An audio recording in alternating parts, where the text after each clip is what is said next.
Hello students, this video is based on the request of my dear students. तो पहले हम बात कर लेते हैं कि ઇક્વિવેલન્ટ વેઇટ. ઓકે, હવે ઇક્વિવેલન્ટ વેઇટ એ ઇંગ્લિશ છે, એનું ગુજરાતી છે તુલ્ય દળ. આ તમને કામ ક્યાં આવશે? તો તમને ખ્યાલ જ છે કે તમે ભણી ચૂક્યા છો સપ્રમાણતા 11th સ્ટાન્ડર્ડની અંદર, અને સપ્રમાણતાને ઇવન ગુજરાતી કે ઇંગ્લિશ બંનેમાં આપણે નોર્માલિટીથી પણ ઓળખીએ જ છે, જે તમને ખ્યાલ છે. ઓકે, તો આનું જે સૂત્ર છે એ શું છે? સપ્રમાણતા કે નોર્માલિટી શોધવાનું સૂત્ર દ્રાવ્યના મોલ, બરાબર છે. પણ અહીંયા ફરક એ પડે છે કે આપણે મોલ વખતે નીચે જે અણુભાર લઈએ છીએ ને, તેની જગ્યાએ લેવાનું આવે છે શું? તુલ્ય દળ. ઓકે, તે ડિફરન્સ છે. એટલે આપણે પહેલાં આ સૂત્રને આ રીતે નહીં લખીશું, અને લખીશું કે દ્રાવ્યનું વજન છેદમાં તુલ્ય દળ કોનું? દ્રાવ્યનું તુલ્ય દળ. ઓકે, ગુણ્યા દ્રાવણનું કદ. ઓકે, લીટરની અંદર. અગર લીટરમાં નહીં હોય અને એમએલમાં હોય તો અહીંયા આપણે કરી દઈએ છીએ મલ્ટીપ્લાય બાય 1000. એક આટલી વસ્તુ પહેલાં તો તમે તમારા માઇન્ડની અંદર ક્લિયર કરી લો. ઓકે, સમજો. ફરીથી એકવાર કહું છું, નોર્માલિટી અને મોલારિટી વચ્ચે ડિફરન્સ શું? મોલારિટીમાં મોલર દળ અથવા આણ્વીય દળ જે તમે કહો છો એ આવે, જ્યારે સપ્રમાણતા અથવા નોર્માલિટીમાં શું આવે છે? તુલ્ય દળ આવે છે. આ એક મોટો તફાવત છે.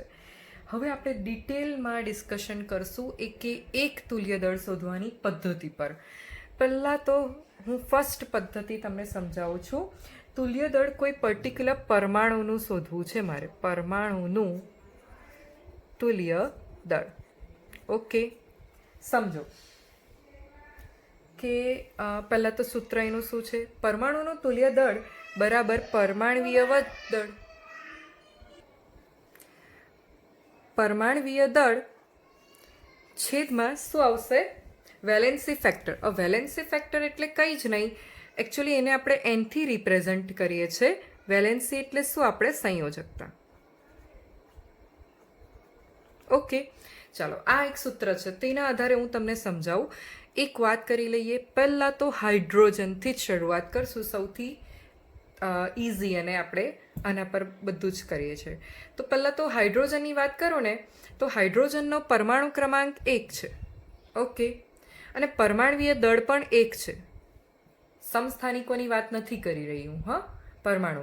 ઓકે, બીજી એક વાત કરું તો હવે મારે હાઇડ્રોજન પરમાણુનું તુલ્ય દળ ગણવું હોય તો હાઇડ્રોજનનું પરમાણવીય દળ લખીશ હું 1, અને એન ફેક્ટર એટલે કે વેલેન્સ ફેક્ટર એ હાઇડ્રોજનનો તમને ખ્યાલ છે કે એની સંયોજકતા શું છે? +1, એ 1 બનશે.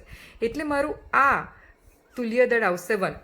એક્ઝેક્ટ વેલ્યુ જો હાઇડ્રોજનની વાત કરવી હોય તો 1.008 છે, હે ને, પરમાણવીય દળ. એટલે આ પણ આવશે તમારું 1.008. તો એક વાત અહીંયા ક્લિયર થઈ જાય તમારી. ચાલો, બીજી એક વાત કરું હવે હું ઓક્સિજનની. ઓક્સિજનની વાત કરીશું તો તમને ખ્યાલ છે કે પરમાણુ ક્રમાંક 8 અને પરમાણુ દળ 16. ઓકે, હવે આનું તુલ્ય દળ ગણવું હોય મારે તો પરમાણવીય દળ થશે 16, અને વેલેન્સી તમને ખ્યાલ જ છે ને -2. જો માઇનસ અને plus, this is not the value. એ ખાલી ઇન્ડિકેશન આપે છે કે એટલા ઇલેક્ટ્રોન તમે ગુમાવ્યા છે કે સ્વીકાર્યા છે. તો અહીંયા હું લખી દઉં છું એની valency factor 2. So finally my answer is 8. Okay, આનો પણ યુનિટ તો યુ, ગ્રામ પર મોલ ઓર AMU જ છે, એટલે એમાં પાછા કન્ફ્યુઝ નહીં થતા. પણ આ ડિફરન્સ શું છે ખબર? આ ગ્રામ તુલ્ય દળ છે. ઓકે, ચાલો બીજી એક વાત કરી લઉં. ક્લોરીનનું હજી એક ઉદાહરણ લઈએ. બરાબર, ક્લોરીન છે ભાઈ 1735.5. તો પરમાણવીય દળ થશે 35.5, વેલેન્સી થશે -1. ફરી માઇનસ અને પ્લસ ઇન્ડિકેશન વેલ્યુની નથી, ફક્ત ને ફક્ત તમે ઇલેક્ટ્રોન ગુમાવો છો કે મેળવો છો તે માટે છે. તો 1થી ભાગીશ તો મળશે 35.5 U અથવા AMU અથવા તો ગ્રામ પર મોલ. બરાબર છે. ત્યાર પછી હવે હું બીજી મેં પદ્ધતિ સમજાવું છું. આઈ હોપ કે તમને આ પદ્ધતિ તો માઇન્ડની અંદર ક્લિયર થઈ હશે. ઓકે, નહીં થઈ હોય તો yes, still we have interactive session. Even you can comment me. ચલો, સેકન્ડ મેથડ છે કે આયનનું તુલ્ય દળ. હવે આયનના તુલ્ય દળની હું વાત કરું તો આયનનું દળ છેદમાં ડેફિનેટલી સંયોજકતા. ઓકે, ચલો લેટ્સ સ્ટાર્ટ. કયો આયન વિચારી લઈએ આપણે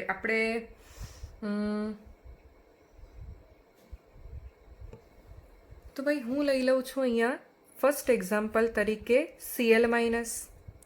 બરાબર છે. તો તમે વિચારો કે ઇલેક્ટ્રોનના ઘુમાવવાથી કે મેળવવાથી એના દળને ફરક પડતો નથી, રાઈટ? કેમ કે આપણે દળનું સૂત્ર શું જાણીએ છીએ? દળ બરાબર પરમાણુ ક્રમાંક વત્તા ન્યુટ્રોન.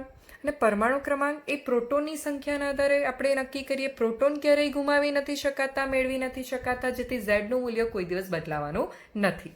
ઓકે, તો આના આધારે આપણું આવશે 35.5 અપોન સંયોજકતા તો ખબર જ છે 1, એટલે આ પણ તમારું આવશે 35.5. ઓકે, તો સેમ જ છે, આમાં કંઈ બહુ મોટો તફાવત નથી. ચાલો, હવે આપણે નેક્સ્ટ વાત કરીશું આયનીય સંયોજનનું તુલ્ય દળ. ઓકે, ચાલો, તુલ્ય દળ એટલે શું એ વસ્તુ તમે ખાસ ધ્યાન રાખજો. જે તે કોઈ પદાર્થ અથવા તો પરમાણુ અથવા તો આયન અથવા તો અણુ તેના દળને તેના વેલેન્સી ફેક્ટર વડે ભાગતા જે મળે છે તે. તો આનું સૂત્ર છે કે કેટાયન એટલે કે કેટાયનનું તુલ્ય દળ વત્તા એનાયનનું તુલ્ય દળ. કેટાયન એટલે શું? Positive ion. અને એનાયન એટલે શું? Negative ion.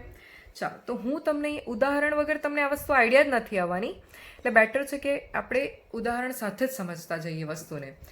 તો H2SO4 છે, તો કેટાયન કયો થયો? તમને ખ્યાલ જ છે, આનું વિઘટન H+ અને SO4-2. તો ડેફિનેટલી અહીંયા સૂત્ર બનશે તમારું H+નું તુલ્ય દળ પ્લસ SO4-2નું તુલ્ય દળ. જો આયનનું શીખી ગયા, આયનનું આવડતું હોય તો આયનીય સંયોજનનું તમને આવડી જાય. ચાલો, તો H+ માટે તો તમને ખ્યાલ જ છે કે પરમાણવીય દળ 1 અને એને N1 વડે ભાગીએ તો 1 જ આવવાનું છે. હવે S માટે અહીંયા આપણે થોડી કેલ્ક્યુલેશન કરીએ. સલ્ફર માટે 32, ઓક્સિજન 1નું 16, 16 ચોક 64, બરાબર છે. એટલે કેટલું આવી જવાનું? 4 ને 2 6 અને 6 ને 3 9. 96/2 કરીશું તો શું આવે? 48. તો ફાઇનલી H2SO4નું તમને તુલ્ય દળ કેટલું મળ્યું? 49. ક્લિયર છે? તો આ રીતે તમે આયનોના બનેલા સંયોજન એટલે કે આયનીય સંયોજનનું તુલ્ય દળ પણ ગણી શકો છો. ત્યાર પછી આપણે ત્રીજી પદ્ધતિની વાત કરીશું.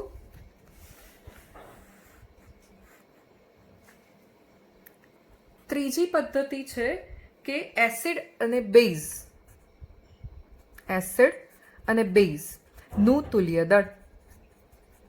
તો પહેલાં તો એનું સૂત્ર સમજી લઈએ કે ભાઈ આણ્વીય દળ જે કોઈ એસિડ છે તે અણુ જ છે, તો આણ્વીય દળ એસિડ અથવા તો બેઝનું છેદમાં એની એસિડિકતા અથવા તો બેઝિકતા, એસિડની એસિડિકતા, બેઝની બેઝિકતા. ઓકે, ચાલો ઉદાહરણ લઈ લઉં છું. પહેલું ઉદાહરણ લઉં છું HCl. HClનું આણ્વીય દળ 35.5 + 1 36.5. મીન્સ કે એ આ એક H+ મુક્ત કરી શકે છે, તો એની એસિડિકતા થઈ ગઈ 1.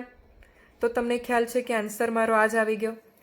હવે હું લઈ લઉં છું બીજું ઉદાહરણ H2SO4. તો આનો આણ્વીય દળ ગણશો તો 2 + 32 + 64 98 થશે. એ 2 H+ આયન મુક્ત કરી શકે છે, તો એની એસિડિકતા થઈ ગઈ તમારી 2.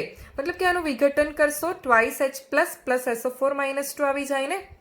તો એસિડની એસિડિકતા તેની ટેન્ડન્સી હાઇડ્રોજન આયન મુક્ત કરવાની કેટલી છે તેના આધારે ખબર પડી જશે.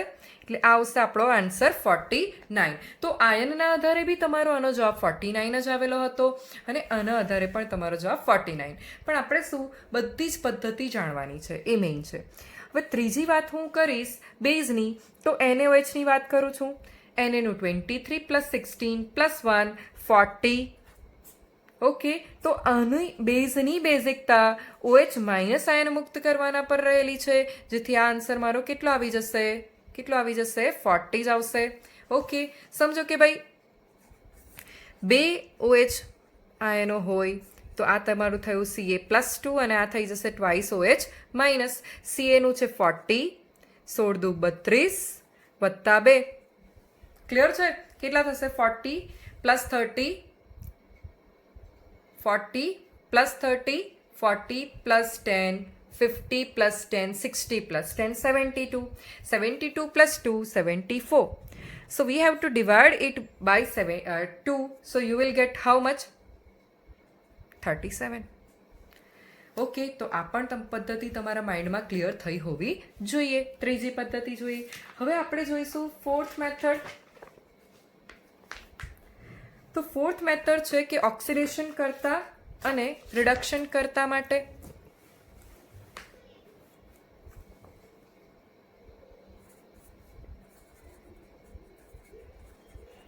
ઓક્સિડેશન કરતા અને રિડક્શન કરતા નું તુલ્ય દળ. તો શું થશે ભાઈ? જે તે કોઈ પદાર્થ છે તેનું આણ્વીય દળ, મીન્સ કે ઓક્સિડેશન કરતા કે રિડક્શન કરતા તરીકે વર્તતો હોય તે પદાર્થનું આણ્વીય દળ છેદમાં તે ગુમાવેલા અથવા તો મેળવેલા ઇલેક્ટ્રોન. એક અણુ દ્વારા ગુમાવેલા અથવા મેળવેલા ઇલેક્ટ્રોન. ચાલો, આમાં તમને કંઈ બહુ ટેન્શન લેવાની જરૂર નથી. દરેક વસ્તુનું સોલ્યુશન એના ઉદાહરણથી જ આવશે. સમજો કે ભાઈ Fe+2 છે, જે Fe+3માં ક્યારે કન્વર્ટ થઈ શકે એ વસ્તુ વિચારો. એક ઇલેક્ટ્રોન ગુમાવીને કે મેળવીને? તો ગુમાવીને. ક્લિયર છે? તમે +3 -1 +2 બંને બાજુ બેલેન્સ થઈ ગયું. સૌથી એકદમ ઇઝી ઉદાહરણ. એટલે Fe+2 પોતાનું ઓક્સિડેશન કર્યું, મતલબ કે એ રિડક્શન કરતા છે. ઓકે, એની સાથે જે કોઈ પદાર્થ હશે તેનું એણે રિડક્શન કર્યું હશે અને પોતાનું ઓક્સિડેશન. ચાલો, તો Feનું તમને ખ્યાલ જ છે કેટલું છે? 56. ઓકે, ત્યારબાદ આપણે શું કરીશું? અહીંયા મારે ફક્ત ઓક્સિડેશન કરતા અને રિડક્શન કરતાની વાત કરવાની છે. તો એણે ગુમાવેલા ઇલેક્ટ્રોન કેટલા છે? 1. તો એક અણુ છે Fe+2નો, તેના દ્વારા ગુમાવેલ ઇલેક્ટ્રોન 1, તો આના માટે આવી જશે 56. ક્લિયર? ઓકે, ચાલો બીજું એક ઉદાહરણ લઈ લઈએ. KMnO4. KMnO4 Mn+2માં કન્વર્ટ થાય. અહીંયા આગળ મારે Mnનો ઓક્સિડેશન આંક શોધવો હોય તો K + Mn + 4 in bracket oxygen +1 + Mn + 4 in bracket -2 -8 + 7 -7. Mn - 7 = 0. So Mn = +7. +7 માંથી +2. ઓકે, તો +7 માંથી +2 એટલે કે એણે 5 ઇલેક્ટ્રોનનો ઘટાડો કર્યો. હવે ઘટાડો થાય કેવી રીતે? તમે સમજો કે બે બાજુ મારે +2 એટલે 5 ઇલેક્ટ્રોન અહીંયા હોય તો +7 - 5 +2 બંને બાજુ બેલેન્સ થઈ ગયું. પહેલું તો આ સમજો. બીજું કે ઇલેક્ટ્રોન ગુમાવવું મેળવવું એ કઈ રીતે સમજે? જો ઇલેક્ટ્રોન ગુમાવે ને તો શું છે? રિડક્શન કરતા, અને ઇલેક્ટ્રોન મેળવે તો શું છે? ઓક્સિડેશન કરતા. ક્લિયર છે? તો આપણે અહીંયા ધ્યાન રાખવાની વાત એ છે કે હવે મારે જ્યારે એનું શોધવાનું છે તો કઈ રીતે હું શોધી શકું છું. પહેલાં તો KMnO4નું આણ્વીય દળ, કેનું કેટલું છે 39, Mnનું 55. જો આયરન અને Mn સાથે યાદ રખાય, Mn 55, Fe 56 અને આ સોલચોક 64. ઓકે, તો આ થઈ જશે તમારું 158. તો અહીંયા આપણે આણ્વીય દળ પહેલાં તો લખી દઈએ 158. એણે મેળવેલા ઇલેક્ટ્રોન કેટલા છે 5, તો એના વડે આપણે ભાગવાનું થશે, તો જો તમારો આન્સર આવશે 31.6. તો આ રીતે તુલ્ય દળ એટલે કે કંઈક પ્રક્રિયા છે કે જેની અંદર તમને કહેવામાં આવે કે ભાઈ KMnO4 એ એક ઓક્સિડેશન કરતા છે અને તેનો તમારે તુલ્ય દળ ગણવાનું છે. તો એ પ્રક્રિયામાં તમારે જોવાનું કે KMnO4 માંથી શું બને છે Mn+2, તો તેના આધારે તમને મેળવેલા અને ગુમાવેલા ઇલેક્ટ્રોન મળી જશે. બરાબર છે. રેડોક્સ જે ચેપ્ટર છે જેની અંદર આપણે આ વસ્તુ ક્લિયરલી કરેલું છે, એટલે તમને આ તો આઈડિયા આવ્યો જ છે. રહી વાત 11th સ્ટાન્ડર્ડની, તો બહુ ટેન્શન નહીં લેતા પ્રક્રિયાનું. તમને રેડોક્સ જે ચેપ્ટર આવશે ત્યારે આ બધો આઈડિયા આવી જશે. હમણાં ખાલી તુલ્ય દળ સમજો. હવે આપણે વાત કરીશું ગ્રામ તુલ્ય દળ. તુલ્ય દળને ગ્રામમાં આપણે ગણવું છે. તો પહેલાં તો સમજો કે ગ્રામ તુલ્ય દળ શોધવાનું સૂત્ર શું છે? W ગ્રામ,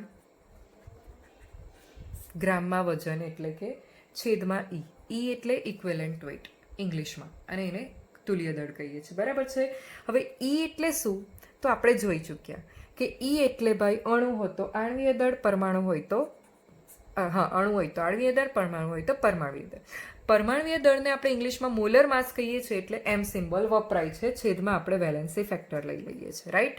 ઓકે, તો આ સૂત્રની અંદર હું W છેદમાં M/N, એ N ક્યાં જતો રહેવાનો છે ઉપર, અને W છેદમાં M એ તો મોલનું સૂત્ર છે ભાઈ, ભૂલી નથી ગયા ને? મોલ વજન ભાગ્યા આણ્વીય દળ ઇન્ટુ, હવે આ બે સરખા નહીં થઈ જાય ને એટલે અહીંયા હું સંયોજકતા એમ લખી દઉં છું, અથવા તો વેલેન્સી ફેક્ટર, એટલે કન્ફ્યુઝન નહીં થાય. ઓકે, અને અહીંયા હું લખી દઉં છું મોલ. ક્લિયર છે? આના માટે આપણે આ લાવ્યા છે.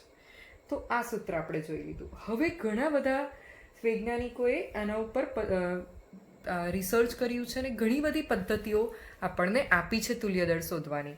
હવે સમજો કે એવી પ્રક્રિયા છે કે જેની અંદર, એક મિનિટ, આપણે કયો નંબર આવ્યા છે? આપણે ઓકે E સુધી કર્યું છે.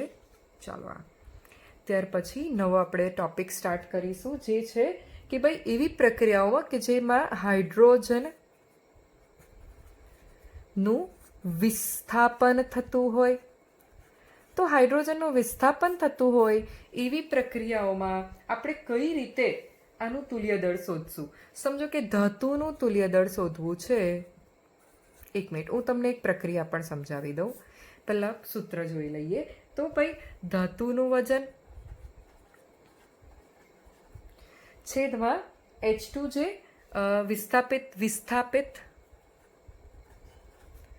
H2નું વજન ગુણ્યા 1.008. તમને ખ્યાલ જ છે આ હાઇડ્રોજનનું ઇક્વેલન્ટ વેઇટ છે, આઈ મીન તુલ્ય દળ છે. ઓકે, તો આના આધારે તમે ગણી શકો છો. ચાલો, તો આપણે આના માટે સ્ટાર્ટ કરીએ. પહેલાં તો સમજો કે હું એવું લઈ લઉં ઝિંક.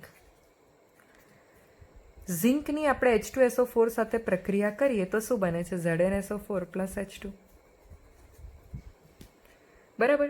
અહીંયા તમને ધાતુનું વજન સમજો કે 10 ગ્રામ આપેલું છે અને વિસ્થાપિત હાઇડ્રોજનનું વજન સમજો કે 5 ગ્રામ આપ્યું છે. તો આ બે વસ્તુ આપી હોય એને તમે અહીંયા મૂકશો કે ભાઈ ધાતુનું વજન છે 10, વિસ્થાપિત હાઇડ્રોજનનું વજન છે 5 ગુણ્યા 1.008, એટલે તમને મળી જાય આ વસ્તુ. બરાબર છે? 2 સમથિંગ તમારો આન્સર આવી જશે. તો આ રીતે તમે તુલ્ય દળ શોધી શકો. કેવી પ્રક્રિયાઓમાં? જેમાં હાઇડ્રોજનનું વિસ્થાપન થતું હોય તેવી પ્રક્રિયામાં. ચાલો, બીજું જે છે આની અંદર તે છે કે ઓક્સાઇડ બનતા હોય તેવી પ્રક્રિયા.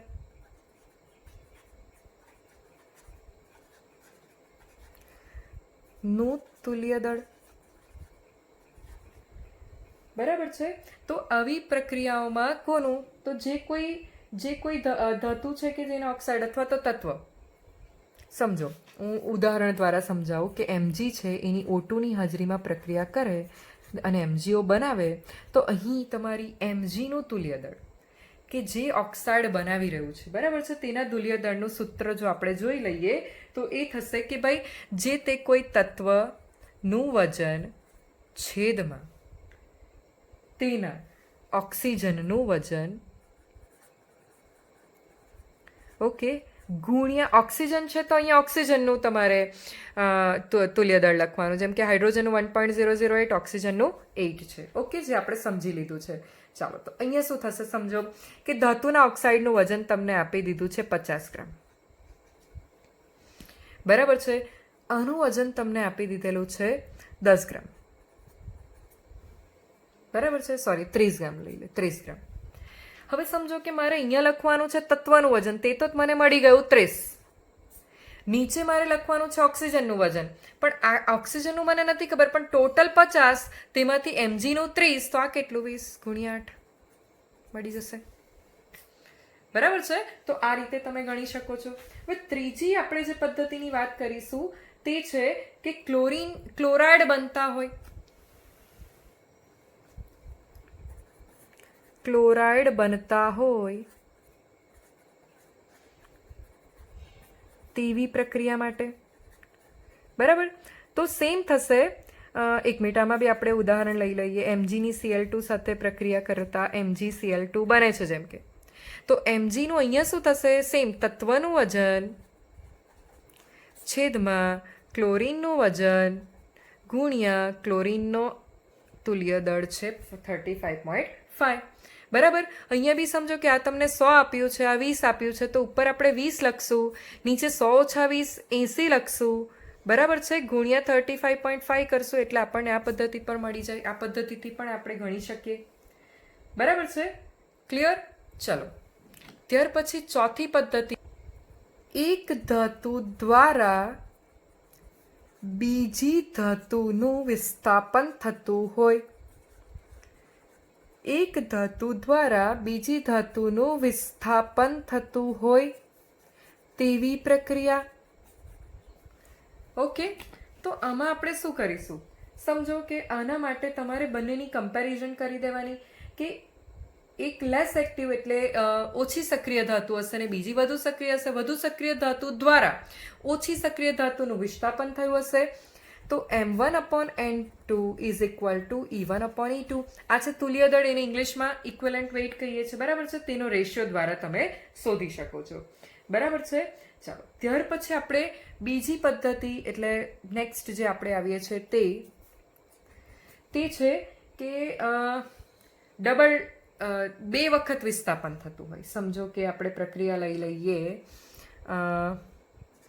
ZnSO4 plus CaCl2, okay. તો ZnCl2 પ્લસ CaSO4 આ બનતું હોય, તો અહીંયા Zn સાથે SO4 હતું, ત્યાં ક્લોરીન આવી ગયો, કેલ્શિયમ સાથે ક્લોરીન હતું, ત્યાં SO4 આવી ગયું, તો અને 2 વખત વિસ્થાપિત થાય છે ધાતુ, બરાબર છે, 2 ધાતુનું વિસ્થાપન થાય છે.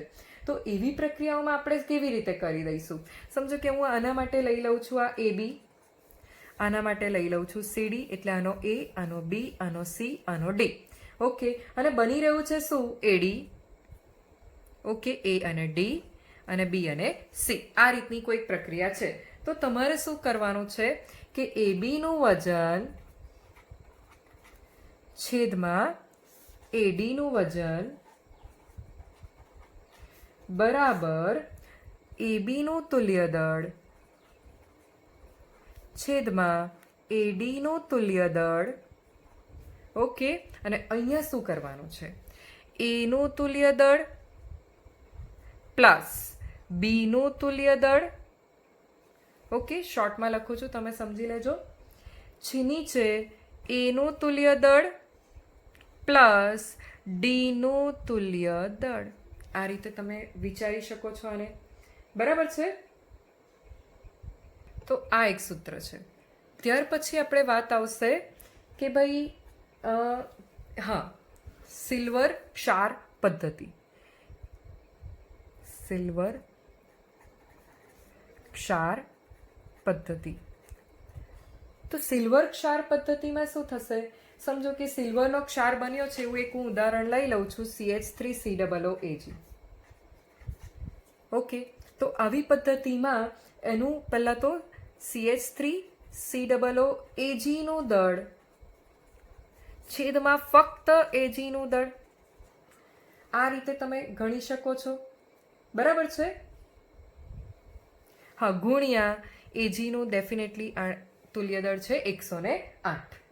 ત્યાર પછી છેલ્લી પદ્ધતિ છે વિદ્યુત વિભાજન. તો વિદ્યુત વિભાજનમાં કઈ રીતે ગણતરી થશે? તો ભાઈ વિદ્યુત વિભાજનમાં W1/W2 E1/E2 બે વિદ્યુત વિભાજ્ય છે, તેનું W1 અને W2 એ વિદ્યુત વિભાજ્યનું તુલ્ય દળ સાથે તમે રેશિયો કેલ્ક્યુલેટ કરીને કરી શકો છો. બરાબર? તમે સમજો કે જે કોઈ ધાતુ છે તે તમારા ઇલેક્ટ્રોડ પર શું કહેવાય, ઇલેક્ટ્રોડ પર જામી ગઈ છે, તો તેનું વજન W1, કેથોડ પર એનોડ પર W2 લઈ શકો છો અને તે પર્ટિક્યુલર ધાતુનું તુલ્ય દળ માટે E1 અને E2 તમે ગણી શકો છો. આના બેઝિસ પર આપણે દાખલા પણ કરીશું એટલે તમને વધારે આઈડિયા આવી જશે. બરાબર છે? ચાલો, તો ફર્સ્ટ લેક્ચરની અંદર આપણે આગળ હવે વૈજ્ઞાનિકો દ્વારા અપાયેલી અમુક પદ્ધતિઓ છે જેને આપણે તુલ્ય દળના બીજા લેક્ચર દ્વારા સમજીશું ડિટેલમાં.